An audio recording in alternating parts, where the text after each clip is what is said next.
नमस्कार दोस्तों। Last year दिसंबर में the union ministry of fisheries, animal husbandry and dairying national dairy development board के थ्रू 2 करोड़ रुपीस की सब्सिडी अप्रूव किया था यूथ रूरल एंटरप्रेन्योर फाउंडेशन के लिए, जो एक कॉनमैन संजय प्रकाश राय शेरपुरिया चलाता था, जो आपको इधर रेड सर्कल में दिख रहा है दोस्तों। अलग अलग मिनिस्टर्स के साथ, अलग अलग पॉलिटिकल लीडर्स के। इस आदमी को पुलिस ने अरेस्ट किया है इस हफ्ते चीटिंग के लिए। बेसिकली ये करता क्या था, जैसे कि आप इन फोटोज में देख सकते हैं, इन्हीं सारे फोटोज को ये अपना सोशल मीडिया अकाउंट में पोस्ट करता था।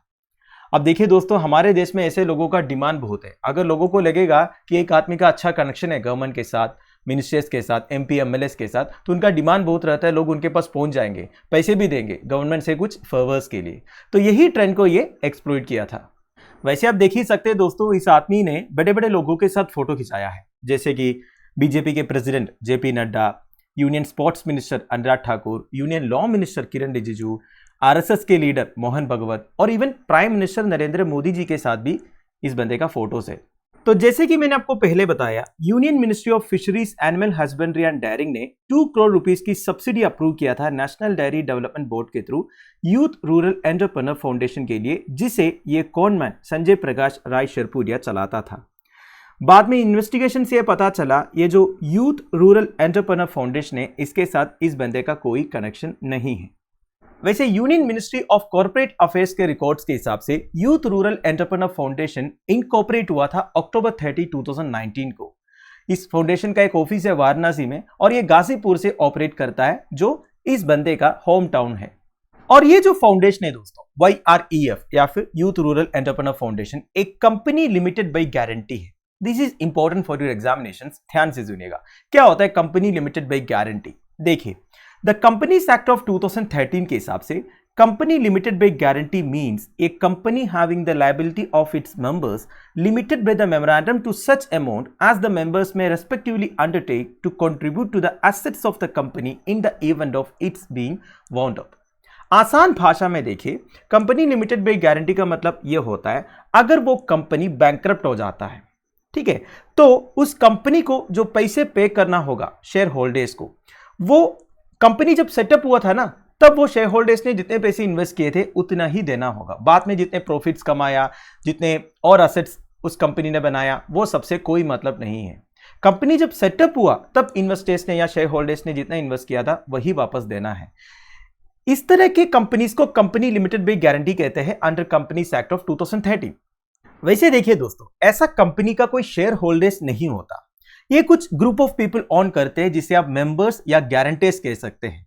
ये सब एक साथ आके एक कंपनी फॉर्म करते हैं और कुछ अमाउंट ये पे करते हैं। वो कोई बड़ा अमाउंट नहीं होता। तो जब वो कंपनी बैंकरप्ट होगा या फिर वो कंपनी जब बंद होंगे, तब जितने मेंबर्स होंगे ना, उन्हें उतने ही पैसे मिलेंगे जो वो कंट्रीब्यूट। वैसे देखा जाएगा तो कंपनीज एक्ट ऑफ 2013 के हिसाब से ये कंपनीज लिमिटेड बाई गारंटी में मैक्सिमम केसेस में charitable organisations, non profit organisations register होते हैं, जहां पे कंपनी जो प्रॉफिट अर्न करेंगे उसे री इन्वेस्ट किया जाता है बिजनेस में। Basically company limited by guarantee में इन्वेस्ट करने से जो मेंबर्स है उन्हें ज्यादा कुछ रिटर्न नहीं मिलता है। और कंपनी के जो मेंबर्स, गारंटर्स वगैरह रहेंगे, वो डोनेशंस वगैरह ले सकते हैं, फंड्स वगैरह ले सकते हैं कंपनी के नाम पर। अगर कंपनी फेल हो जाता है, कंपनी के ऊपर जो डेट्स होंगे उससे उनको इम्यूनिटी मिल जाएगा। तो शेरपुरिया का रोल क्या था इस कंपनी में? वैसे देखा जाएगा तो शेरपुरिया का कोई कनेक्शन नहीं है इस कंपनी से, पर शेरपुरिया क्या करता था, इस कंपनी को सोशल मीडिया के थ्रू प्रमोट करता था।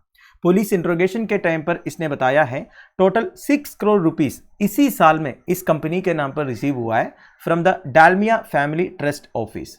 डालमिया फैमिली ट्रस्ट ऑफिस क्या है दोस्तों?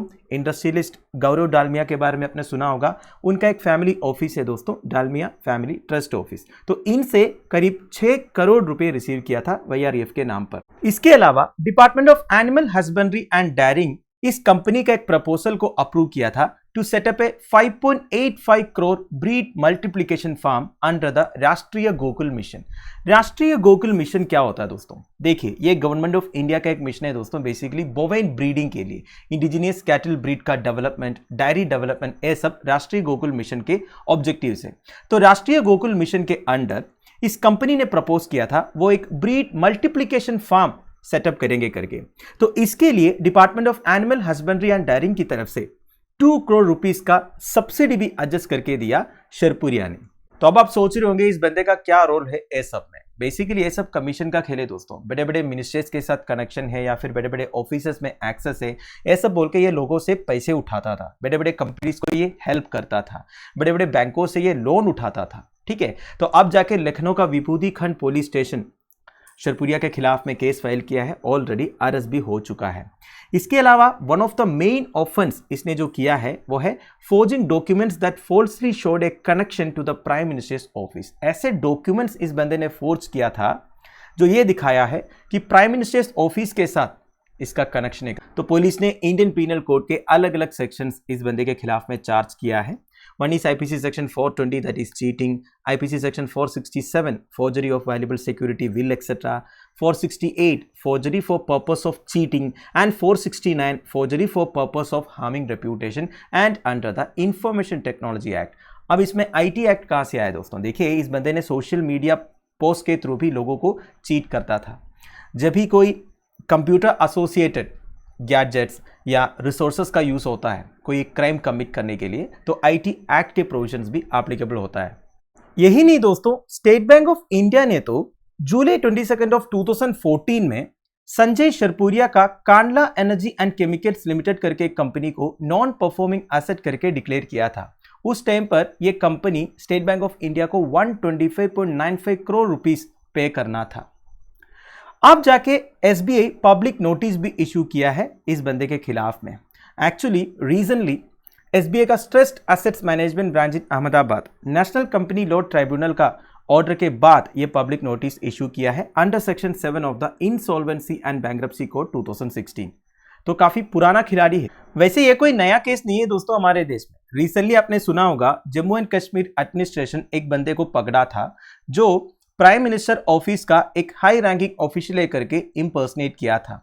उनका कहना यह था कि वो प्राइम मिनिस्टर्स ऑफिस का additional director planning and strategy है करके। उनका नाम है किरण जे पटेल। उसे इज्जत प्लस सिक्योरिटी कवर मिलता था, 5 स्टार अकोमोडेशन मिलता था, बुलेट प्रूफ एसयूवी मिलता था। बाद में जम्मू एंड कश्मीर एडमिनिस्ट्रेशन ने इस बंदे को पकड़ा था। और भी बहुत सारे केसेस है दोस्तों, आपको पता ही है। तो बेसिकली हमारे देश में कॉन्मांड बन के लोगों को बेवकूफ बनाना एक बहुत अच्छा बिजनेस स्ट्रैटेजी बन चुका है। इतने सारे केसेस ऑलरेडी हो चुका है। जब तक ये लोगों को पुलिस पकड़ते हैं तब तक ये लाखों करोड़ों रुपए कमा लिए होंगे। वैसे सोचिए दोस्तों, एक फ्रॉड आदमी जिनके पास कहने के लिए ना कोई क्वालिफिकेशन होगा, मेहनत करके कुछ कमाया नहीं होगा, बस फ्रॉड करना आता है, वो इतने बड़े बड़े फंक्शन अटेंड करते हैं, बड़े बड़े लोगों के साथ मिलते हैं, हाई लेवल ऑफिशियल्स के साथ मीटिंग अटेंड करते हैं और बड़े बड़े बैंकों को बेवकूफ बनाते हैं, करोड़ों रुपये का फ्रॉड करते हैं।